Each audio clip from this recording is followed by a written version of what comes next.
All right, we're on. Welcome to our press and public availability. We have met as a caucus today to talk about a proposal that has come from the so-called G6. That's the speaker, myself, the governor, lieutenant governor, Senator Shiozawa, and Representative Dunnigan. We got together after the session to try and figure out a way we could solve this issue of Medicaid, the expansion population, the donut hole, so to speak. And we've come up with at least something we can agree to as a proposal. We talked about the waivers in our caucus and in the Democratic caucus today, and also the matrix of how we pay for it. So I'll just briefly give you an idea about how we pay for it. Milliman said that this will cost us in today's dollars, that's actually it was last year, so it's 2014 dollars, that it will cost the state $78 million to pull down that $450 million in federal funds. And we agreed that the state would take the woodwork effect, which is about 20 to 25 million of that, leaving 53 million of costs that would then be covered by this proposal, which is, the proposal was all this money now comes in and is paid to providers, and where those dollars land in concept, we were asking that if you're receiving $1, we want 70 cents back, 7 cents back, excuse me, 7 cents back, because the state's covering a third.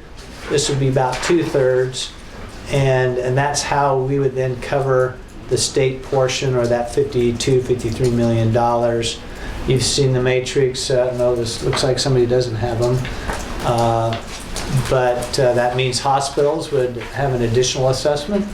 That means doctors would pay a higher licensing fee. That means there's a gross receipts tax on some of the other areas of health care. There's probably about, probably need the matrix, but it's, there are 21 areas. So you got nursing, therapists, emergency ambulance. I won't go through all of them, but everybody would have a proportionate share based on the amount that they have, and we use the prediction as a as a way to determine the proportionality. We used actual PHP figures and Milliman figures together, and did it by math. It's almost pure math, and part of our proposal is there'd be a truing up every year.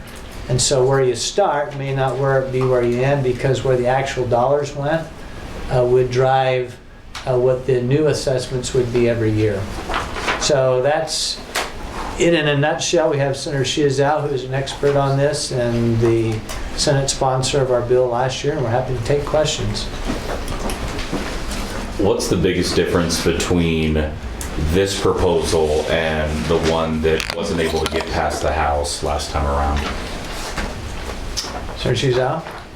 The biggest difference is the mechanism of funding.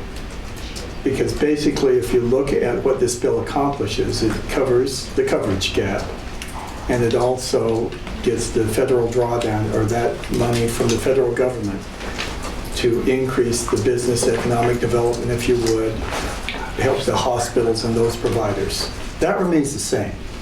And that's the same justification, at least from my standpoint, that makes this a viable and something we ought to do proposal.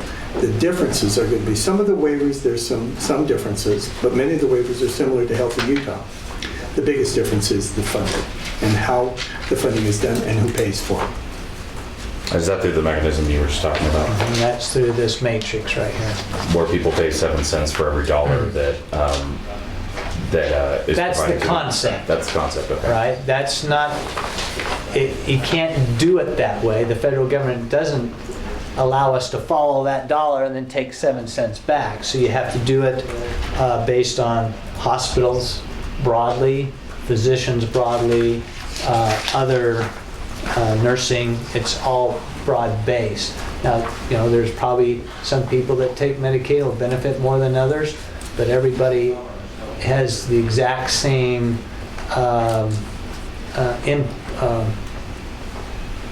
they're impacted the same as far as an increase of an assessment, a license fee, or a gross receipts tax.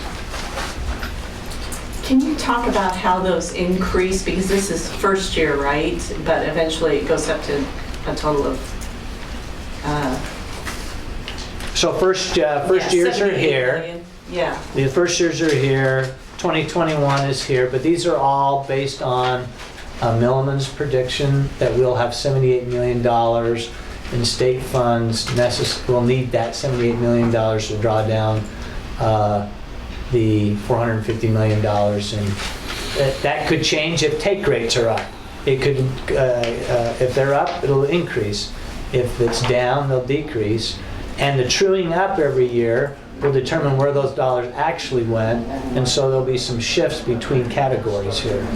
so they're adjustable not only for the actual amount that each provider group gets in Medicaid dollars each year, but also for the usage rates. Yeah, the truing up, what we call truing up every year. We'll know exactly where those dollars went, whether they went to the hospitals, the physicians, the drug companies, and they'll be adjusted. The proportionality will be readjusted every year based on the actual where the dollars actually went. But these would also adjust according to how many people actually Yes, there's enroll that. in the program Yes. as well.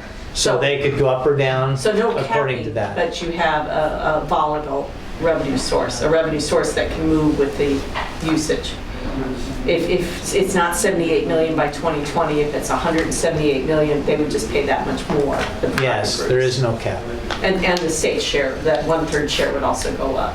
I don't know if there's a dynamic where that wouldn't go up and the other would go up. All that is a little bit unknown. We've taken the best information possible, and that was the Milliman report and what's happened in other states, and we've applied that here the best way we can. In the truing up though, is the state share just tied to woodwork, or is it set Yes. at 1/3? So It's just tied to the woodwork. So the state could possibly absorb quite a bit more. Yes, if the woodwork is higher than take rates.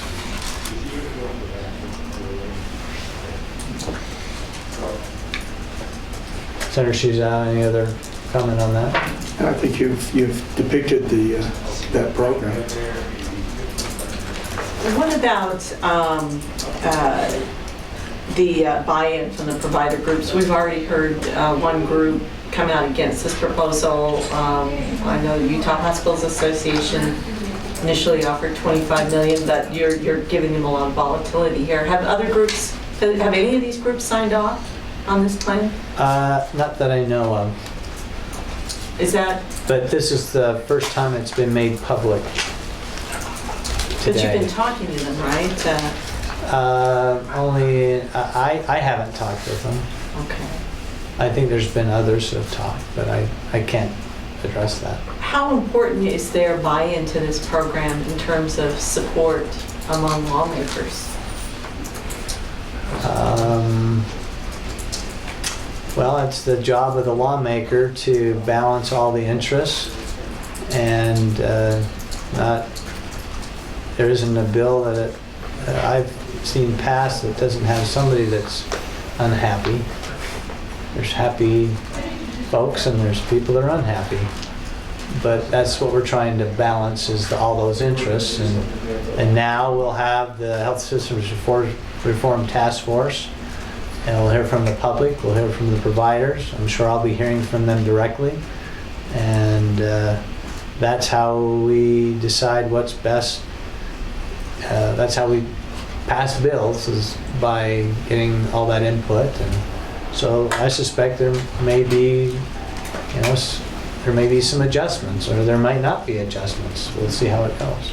I'm asking that because you're already under pressure from some outside groups that are against Medicaid expansion in any form, that are targeting some lawmakers. It seems like you could find a lot more people in some of these groups to come out against this plan. How does that affect the chances of this passing? It seems like it's going to have even more opposition than it had last session when it was Healthy Utah.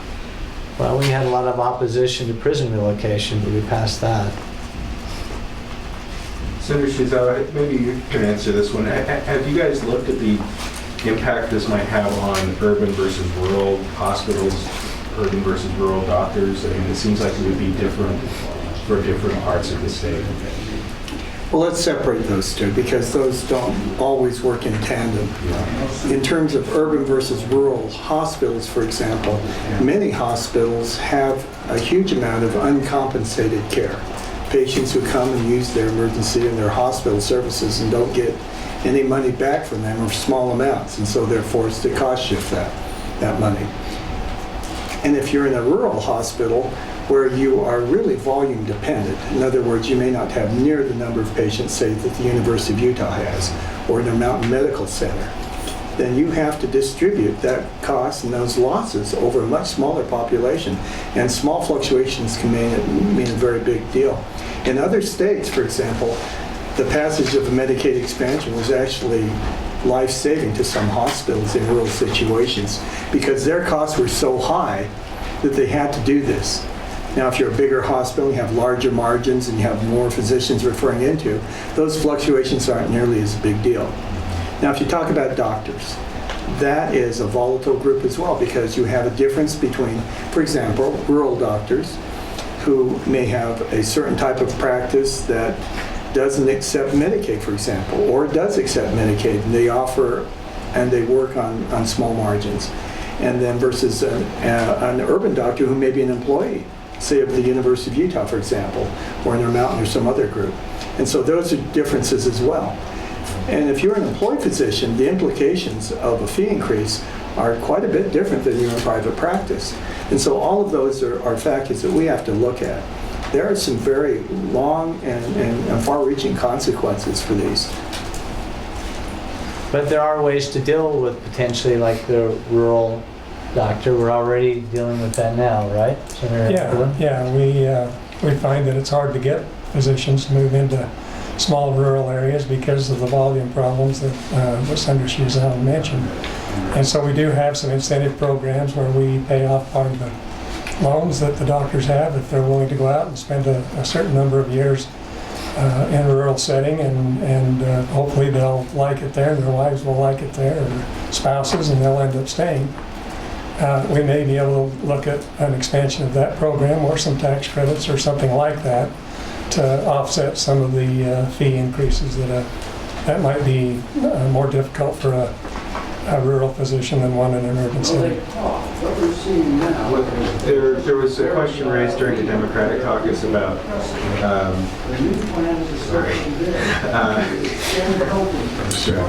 about whether you could take children who are on CHIP now and put them onto a plan, a parent's plan, under the expanded Medicaid, because one of the principles you articulated was the continuity of having a family on a plan versus having children on one and parents on another. Is that something you feel like you can do with the waiver program, or that sounds like it might be a little tricky to work? That's one of the waivers that we're considering. The advantages of having the children on the same health plan as their parents is simple. If you have a family doctor and he's taking care of the parents or parent, and the children are also part of that group, then you have them under the same insurance. You don't have to go to various providers in order to get these various care done. Now, to the extent that there might be concern over disruption and lack of coverage, the whole point of that waiver is to make sure the families can stay together and facilitate continuity of care and unity rather than being the disruptive influence. What the waiver doesn't seek to do is to deny people that same type of coverage. These will be equivalent benefit types of coverage for both children and adults. And so that shouldn't differ significantly.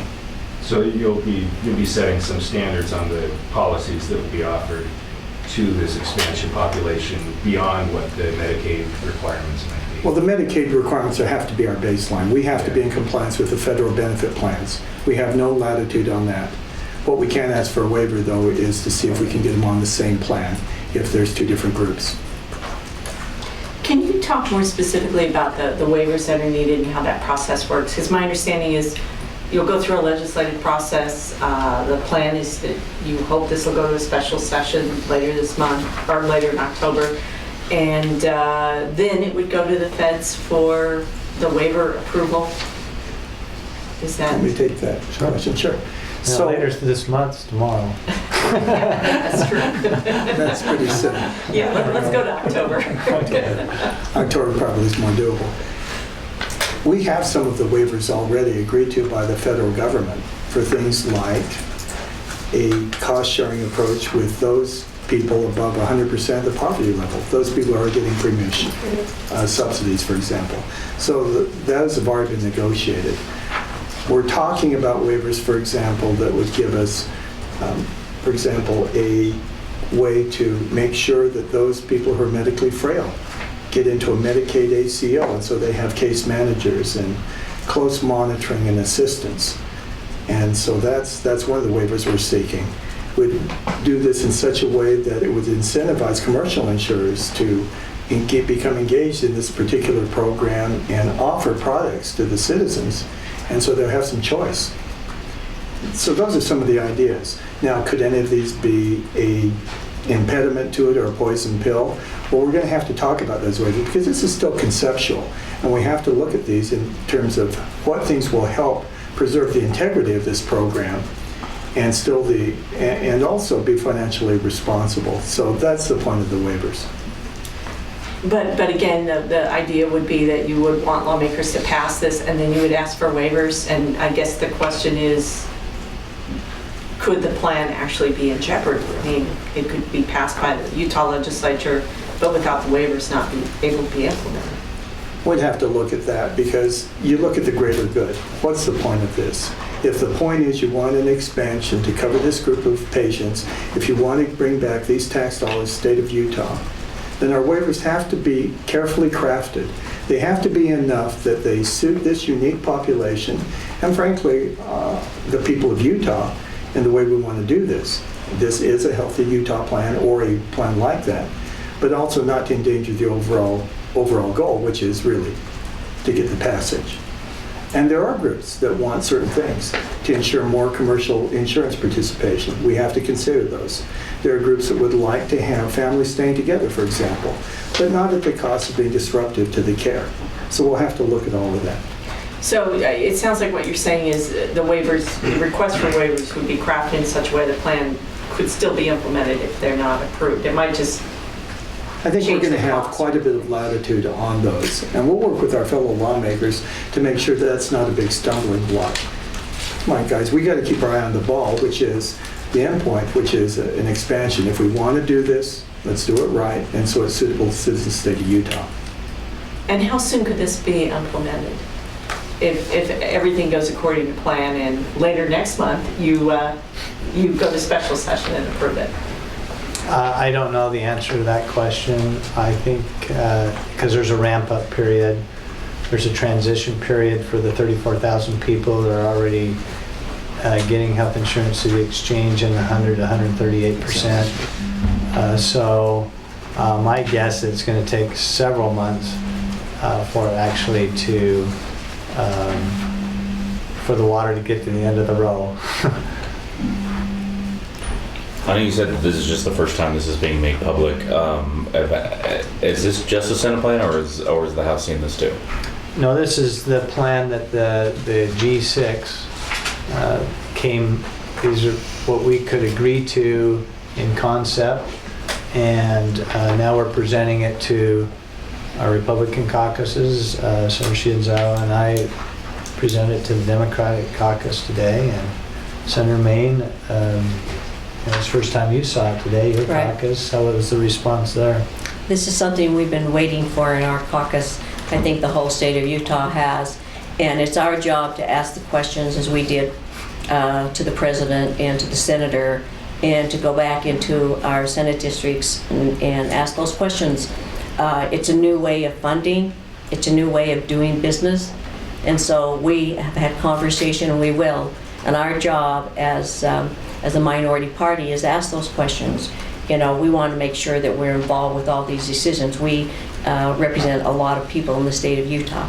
So we want to make sure that we do what we need to do, and as lawmakers, and to work together and make sure that our goal is to have a healthy Utah, to make sure we get the best deal for our citizens so there's good health for all of us. So that's where we're going. And talking about the Democrats a little bit earlier, they talked about last time when they agreed or made compromises on Healthy Utah that they were willing to make that to get it passed. Do you think there'll be just as much, I guess, enthusiasm for this, or were too many concessions made, do you think? I think we're good lawmakers, and I think we'll ask those questions that need to be made, and that's our job. Our job is to make sure that we get the best deal, and I think I trust my caucus that we'll do that. We had conversations today, and we'll have conversations with our colleagues and with those in the state and our Senate districts. We want the best product we can for Utah. How's the House seen it? Yes, we were on the same, they got the same information Okay. that we gave the Democratic caucus and the Republican caucus. Now, there may have been supplements I don't know about, but at least it was an agreement that we would be presenting this information today, both in the House Majority and Senate Majority Caucus. Senator, your caucus supported Healthy Utah last session. What was the reaction today to this plan, which I understand has been described as Healthy Utah with a hat? I mean, it's basically the Healthy Utah plan with sustainability, I guess, built in with the provider tax and the adjustments that allows. How was that received by your caucus? Do you think you can deliver the Senate Republicans this time on this plan? So our objective today was not to decide, but to inform. And that's what we did to our caucus. And quite frankly, we passed the bill last year without a lot of discussion about how we're going to pay for it. But we did talk to our caucus and let them know that we were going to have that discussion if we'd have got a little bit further about how it is paid for. And the governor had some ideas. You remember those were the e-cigarette tax, the hospital assessment. So this assessment idea on providers is not a new concept, but it is new to some of these categories. And anyway, our caucus has asked a lot of questions about this. There's, I think, some general consensus that we wish we had more flexibility. We think we'd have expanded Medicaid a long time ago. There's this idea that Medicaid is a partnership between the federal government and the state. And while yes, they are providing more of the money, it does come from our citizens. And we don't feel like, in many aspects, that it's a partnership. I'm involved in a lot of some partnerships, and that's where you have more flexibility and give and take. And I think this would be a past discussion if the federal government's willing to give us more flexibility. But since we have to deal with the waivers and all these other things and how to pay for it, I think at the end of the day, our Senate caucus will be favorable, as they were last year, to covering this gap, so to speak. The question now is how will you pay for it? And a lot of questions on this. There was some, I think, I mean, there's other ideas that have been floated out there besides this. There's the idea that there's sales tax back on food. There's one idea I heard that, you know, we'd add 16% to the sales tax. There's the idea that the hospitals would pay for it all and focus more on this uncompensated care. So there's a lot of different ideas on how you fund it. This is the one we presented today, and our caucus now will noodle over that, and there'll be the Health Systems Reform Task Force on Monday. Is it Monday? Tuesday, and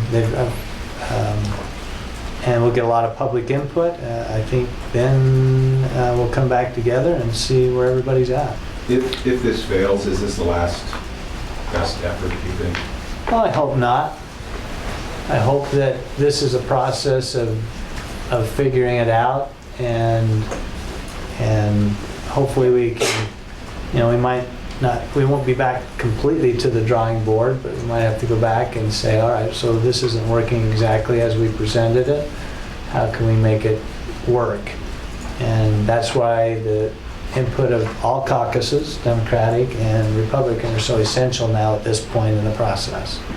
And maybe this is too much down in the Because weeds. you got to get the votes, right? Yeah, maybe this is too much down in the weeds right now, but so if I'm covered under this expanded program, am I then buying a plan on the marketplace, or is there a separate group of plans that I buy into that are specifically for the expansion population? I can answer that, but I'm going to let Senator Shizawa, because he's closer to that, those details. Well, again, one of the issues that we're dealing with was how do we take care of the entire population of the expansion? Some are going to be more medically frail, some are going to be healthier, and some are going to require more managed care, and some will not. And one of the ideas is to have the medically frail in the ACOs, so they will have more managed care and the approach of case managers and more integrated care. Whereas those who may not require that would be on the marketplace in commercial plans. And they would have, if you're above the 100% level, you would have some cost sharing, and you'd also have some involvement in that. Otherwise, there's premium subsidies on the commercial level, just as we depicted on your sheet. Yeah. So have you guys looked at what that would do for everybody else's insurance premiums? I mean, you're putting a fairly sick population into the risk pool, I guess, of the general. And in fact, if you look at other states' experience, for example, Arkansas, by taking the medically frail patients and having them in the Medicaid ACOs, that in fact gives them not only coverage, but then it limits the risk or the trajectory or the increasing cost for the other population. That's kind of the whole idea, is that you have those who really need the care and are more higher utilizers into a Medicaid ACO with that kind of more intensive program and coverage versus those who are healthier and would require less. Then you can have more insurance companies participate, even perhaps compete for products on that. And the healthcare costs. Arkansas, for example, has shown a flattening of their costs, and that's one of the big ideas, is to keep healthcare costs and affordable and arrest this cost inflation of the healthcare inflation. And that ought to be one of our objectives. At least part of what we're doing today is cost shifting. Right. And so we're already experiencing that, not to the degree that full expansion, but yes, it's already experienced. There's some folks out there saying, look, it's taken this long to get this far on Medicaid expansion. Why not just wait till the regular session starts in late January? What are the chances this is going to get done in a special session? I really don't know. I hope that we can get to a special session in October. I really don't want to see us go to November. I guess that could be a possibility, but I'd rather see it in October. Going to a general session, this issue tends to take all the air oxygen out of the room, and so it would be, I'm hoping we can get it behind us so we can address other important issues in the session, general session. Mr. President, can I speak to that also? Yes. I think that this is too important. We need to face it now. We have an election year next year. I don't want to get it lost in the shuffle because their health is involved. So I think, we've waited, now we have a product, now we have to work with it and decide what we're going to do with it. So I think it needs to happen now. It needs to happen now. You said the House already has seen this. This was presented today. Who presented it, and can you give us any idea what the initial reaction was? In the House? Yeah. I don't know. Okay. We weren't in their caucus. Gave it to one of their leaders to present. It was, One other thing I just want to clarify, when you were talking about kids that are currently on Medicaid and trying to get everyone under the same family plan, and you talked about it being an equivalent level of care or equivalent level of benefits if they're switched to a family plan, do they still have the choice to not make that switch if they don't feel like it's equivalent? They may feel like this doctor that they're seeing for this specific kid is the right fit for them versus, hey, now we have to go to mom and dad's doctor and we really feel like he's progressing with this one.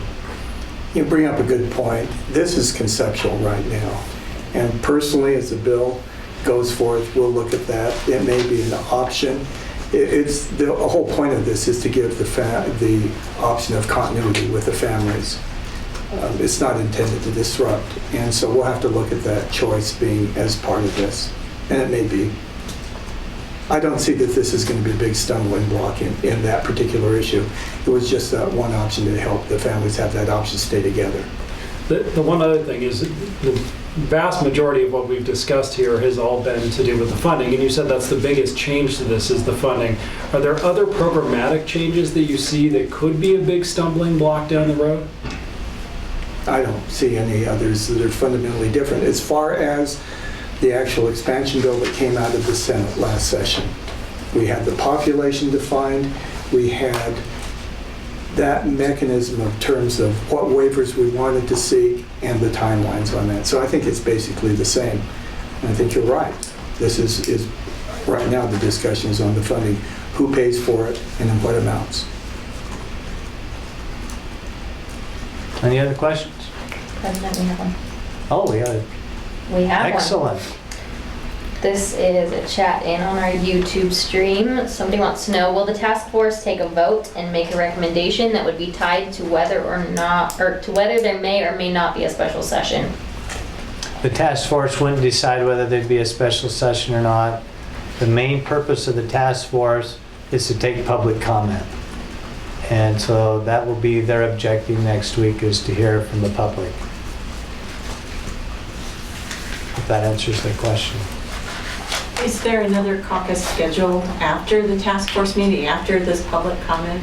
We don't have another one scheduled yet.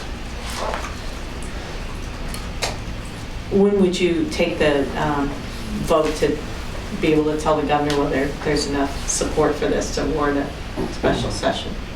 We're taking one step at a time. Let's get through the task force, and then I could answer that question a little bit better. Sorry. It's okay. And finally, I don't have any better answer than that. You're honest, that's good. Yeah. Can you speak to the partisan nature of this, and maybe you could hear from Senator Maine on that too? I know that came up in your caucus. The fact that this was developed privately by a group of all Republican lawmakers in the governor's office. It wasn't done in public. Maybe you can speak to that, and it was all done by members of one party. Well, I mean, that's a fair question, and Senator Backus asked that of me in the Democratic caucus, and I told him I understand his feelings about that. But when we left the session, we were this close to not addressing Medicaid for, I don't know, until a new legislature came around. 18 months, 2 years. I wouldn't have given it much chance without doing what we did. And so we are discussing it to the degree we're discussing it today because of the way we did it. And I think doing it any different would have been we needed to get the speaker, the president, and the governor together to see if we could come up with something we could even begin to agree with before any kind of other process happened. And that's what we did. And without that, I just don't think we would even we wouldn't be this far. I just don't think that Medicaid would even be even close to a special session or even passing here in Utah.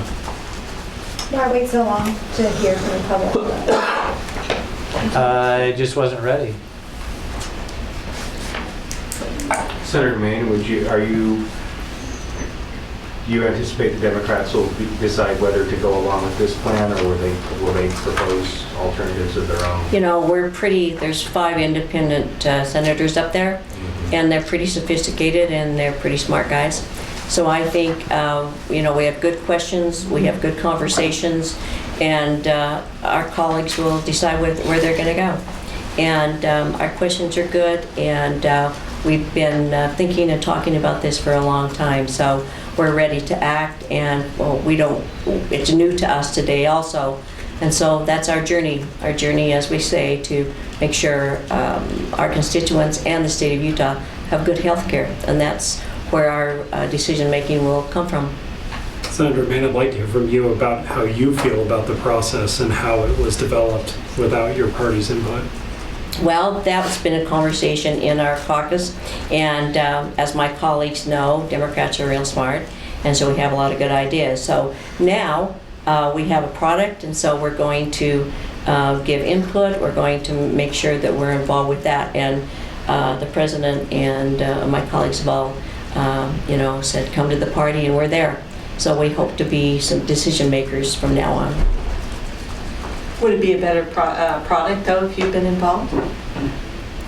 I think, I don't know. You ask hard questions, don't you? I would say that we would have been at the table. I guess it's which Democrat senator would have been at the table, would that be an answer? But we would have been at the table. We might have had some different kinds of conversations, but we're out for the betterment of the state now. And the conversation we've had with our president and our colleagues is they're listening to us, and they know we have some good ideas, and they know we represent a lot of people in the state of Utah. So I appreciate them reaching out to us, because we're smart guys. We have a great relationship with our Democratic caucus. We appreciate them very much, and count on them being engaged and part of this process now going forward.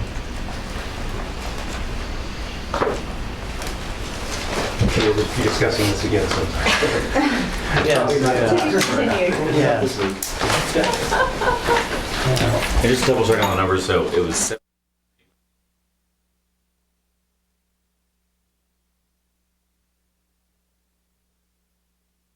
Fiscal analyst numbers. Is that the 2020 number, though, the 78,450? That's The at the 2021 numbers. Yeah, 2021, sorry. There's math involved, sorry.